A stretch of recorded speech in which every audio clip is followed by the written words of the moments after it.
ಜಿಲ್ಲೆದ ಬೊಲ್ಲುಡು ಮುರ್ಕುನ ಬೊಕ್ಕ ನಷ್ಟ ಆಯ್ನ ಜಾಗಿಲಿನ ವಿಮಾನ ಸಂಚಾರಡು ತೂದು ಸಮೀಕ್ಷೆ ಮಲ್ಪನ 2ನೇ ದಿನದ ಕಾರ್ಯನು ಮುಖ್ಯಮಂತ್ರಿ ಎಚ್ ಡಿ ಕುಮಾರಸ್ವಾಮಿ ನಡಪಾದಿರು.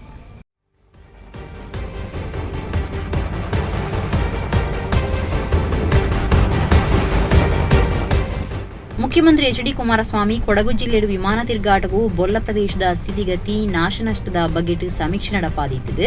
2ನೇ ದಿನ ಐತಾರಲ ಸಮೀಕ್ಷೆದ ಕಾರ್ಯ ನಡಪಾಯರು. ಮಡಿಕೇರಿ ಬೊಕ್ಕ ಚಿಕ್ಕಮಗಳೂರು ಭಾಗದ ಬೊಲ್ಲ ಸಮಸ್ಯೆಯನ್ನು ಪಿಂದೊಂಡಿರು. ಅಣ್ಣ ಮುಖ್ಯಮಂತ್ರಿಯರ್ನ ಈ ಸಮೀಕ್ಷೆ ಭಾರಿ ಖರ್ಚದ ಆದಿತ್ತು. ಮುಖ್ಯಮಂತ್ರಿಗಳು ಸಮೀಕ್ಷೆ ನಡಪಾದಿರು.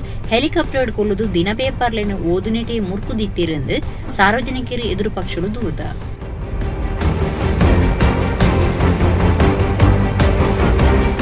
ಮಾನ್ಯ ಮುಖ್ಯಮಂತ್ರಿಗಳು ಹೆಲಿಕಾಪ್ಟರ್ನಲ್ಲಿ ಗಟ್ಟಿ ಇಡೀ ತಲೆಯಿಂದ ತಲೆಗೆ ಪೇಪರ್ ಓದುವಂಥದ್ದನ್ನು ಮಾಡ್ತಾ ಇದ್ದಾರೆ.